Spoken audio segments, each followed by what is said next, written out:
दोस्तों नमस्कार, मैं मनीष सिंह। आप देख रहे हैं अपना YouTube channel Manish technical classes. जैसा कि आप जानते हैं कि हमारी आज की class design step of singly reinforce beam है। इसमें कौन कौन से कॉन्सेप्ट फॉलो करना है सब बताएंगे आपके लिए। इसके बाद अगर वीडियो ज़्यादा लॉन्ग नहीं हुआ तो इसी वीडियो में इसी के बेस पर हम न्यूमेरिकल सॉल्व कराएंगे। अगर लॉन्ग हुआ तो अगले वीडियो में इसी बेस पर न्यूमेरिकल सॉल्व कराएंगे। तो हम चलते हैं अपने स्टेप पर। पहला स्टेप है assume approximate dimension of beam. तो देखते हैं ओवरऑल डेप्थ। सबसे पहले एज्यूम करेंगे overall depth D equal to L clear upon 8 से एल क्लियर अपॉन 10 तक। तो देखते हैं एल क्लियर क्या होता है। तो सबसे पहले ये एक बीम बनाते हैं। ये बीम है, ये बेयरिंग वॉल है, ये दो बेयरिंग वॉल है जो इसका लोड बियर करेगा। इसके बीच में जो ये डिस्टेंस होता है इसी को एल क्लियर बोलते हैं। एल क्लियर बोलते हैं। और ये डेप्थ डी, ओवरऑल डेप्थ ये डी है। और बीम की चौड़ाई विड्थ होती है, ये बी है, ये बी है आपकी। इसके बाद यहाँ से हम डी निकाल लेंगे। इसके बाद विड्थ बी पे आएंगे तो d/2 से 2d/3 से हम यहाँ पे विड्थ बी निकालेंगे जो बीम की विड्थ है। इसके बाद हम कैपिटल डी निकालेंगे। इसके बाद हम निकालेंगे इफेक्टिव डेप्थ। इफेक्टिव डेप्थ क्या होता है? Effective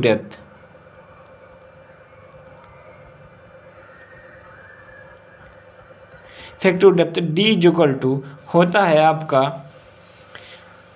overall depth D minus effective cover होता है। इफेक्टिव कवर क्या होता है? जो हम बीम में हमारा एक रेनफोर्स यहाँ पे पड़ा रहता है। इफेक्टिव कवर रेनफोर्स के डाया के मिडिल से कंक्रीट के बॉटम सरफेस के बीच की दूरी को हम इफेक्टिव कवर बोलते हैं। इसी को इफेक्टिव कवर बोलते हैं। इफेक्टिव डेप्थ किसे बोलते हैं?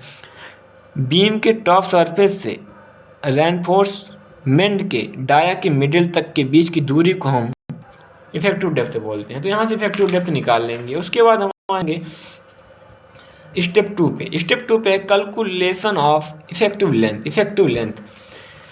लेंथ क्या है ये हम आप लोगों को पहले बताएं। इफेक्टिव लेंथ क्या है? ये जो बीम है बियरिंग वाल के मिडिल से ये जो बीच में डिस्टेंस होता है इसी को एल इफेक्टिव बोलते हैं। तो यहाँ से दोस्तों हम L effective L clear plus bearing plus bearing. दूसरा formula L effective equal to L C plus D.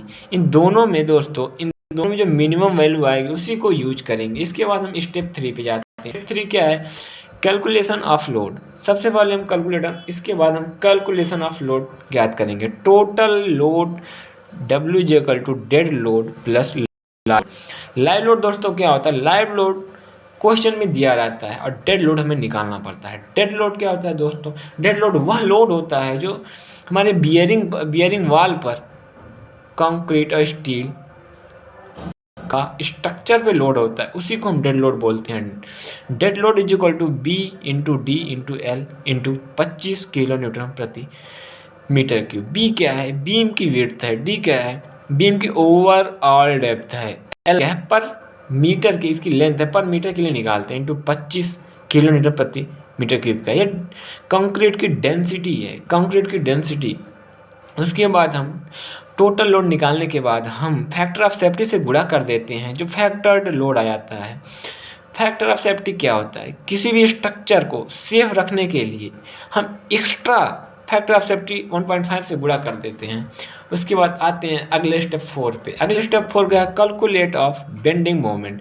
Load निकालने के बाद हम बेंडिंग मोमेंट निकाल लेते हैं। Bending moment is equal to WL²/8। इसी फार्मूले से हम बेंडिंग मोमेंट निकाल लेते हैं। उसके बाद स्टेप 5 पे आते हैं। स्टेप 5 पे क्या करें? Check the depth. जो हम पहले एज्यूम कर चुके हैं डी इफेक्टिव डेप्थ, उसी को हम चेक करेंगे कि हमारे स्ट्रक्चर के लिए सेफ है या नहीं।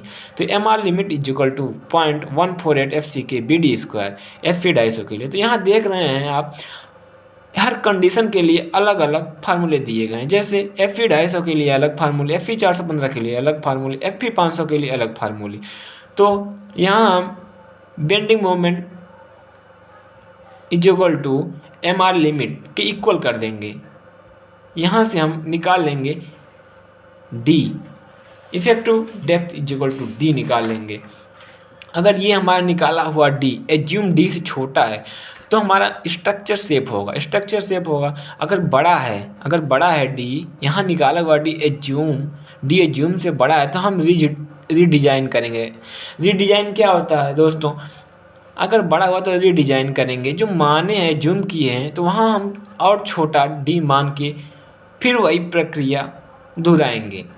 तो यहाँ पे D निकल गया। D निकलना ऐसा होता नहीं है दोस्तों कि दोबारा करना पड़े, बट अगर सेफ नहीं है तो करते हैं। स्टेप 6 पे आते हैं। स्टेप 6 पे क्या है, calculate of neutral axis XU।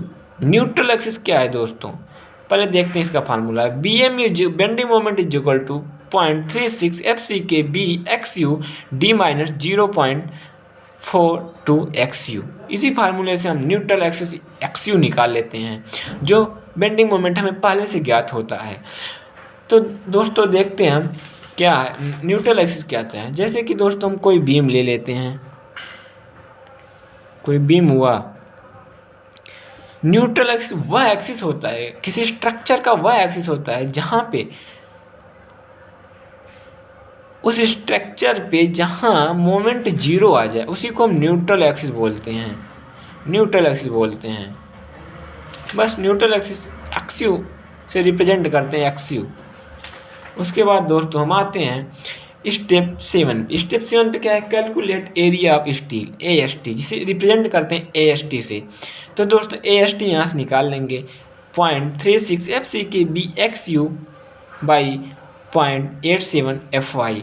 इसके दो फार्मूले हैं दोस्तों। AST is equal to 0.5 FCK BD upon FY, bracket में 1 माइनस रूट में 1 माइनस 4.6 BMU अपान BMU मतलब bending moment upon FCK BD square.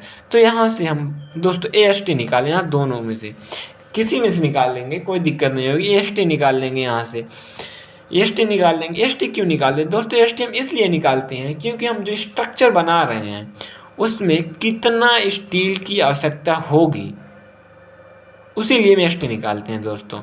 उसके स्टेप 8 पे आते हैं। स्टेप 8 पे चेक फॉर मिनिमम रेनफोर्समेंट।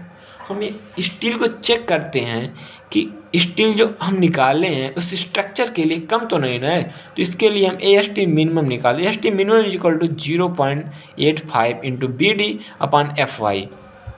तो यहाँ से हम AST मिनिमम निकाल। अगर दोस्तों AST मिनिमम का मान जो यहाँ पे निकाले हैं AST इस मिनिमम से अगर ये छोटा है तो हम इसको नहीं लेंगे, तो अब इसको नहीं लेंगे तो हम इसी को यूज करेंगे AST मिनिमम को, जिसका मैक्सिमम भी दोस्तों निकालते हैं। AST max is equal to B into D into 4%। AST max दोस्तों बीम के पूरे क्रॉस सेक्शनल एरिया का 4% लेते हैं दोस्तों। ये आपका B हो गया पूरा, ये आपका D हो गया, ये हो गया cross sectional area all over depth का 4% लेते हैं मैक्स। इससे AST मैक्स का मान जो आएगा दोस्तों AST ये इससे बड़ा नहीं होना चाहिए। फिर दोस्तों स्टेप 9 पे आते हैं। स्टेप 9 पे नंबर ऑफ बार। दोस्तों हम यहाँ पे सबसे पहले नंबर ऑफ बार में सबसे पहले हम डाया को रिज्यूम करते हैं, अपने आप से रिज्यूम करें 6 mm, 8 mm, 12 mm, 15 mm, 20 mm, 25 mm, कुछ भी यूज कर सकते हैं। तो डाया बार का डाया यूज कर लेंगे, उसका नंबर ऑफ बार ज्ञात करते हैं। नंबर ऑफ बार ऊपर निकाला हुआ AST एरिया ऑफ स्टील से एरिया ऑफ 1 बार से भाग दे देंगे तो हमारा नंबर ऑफ बार आ जाएगा। एरिया ऑफ 1 बार का फार्मूला दोस्तों ये है πD स्क्वायर अपॉन 4। D क्या है, डाई ऑफ बार जो आप मान एज्यूम किए हैं।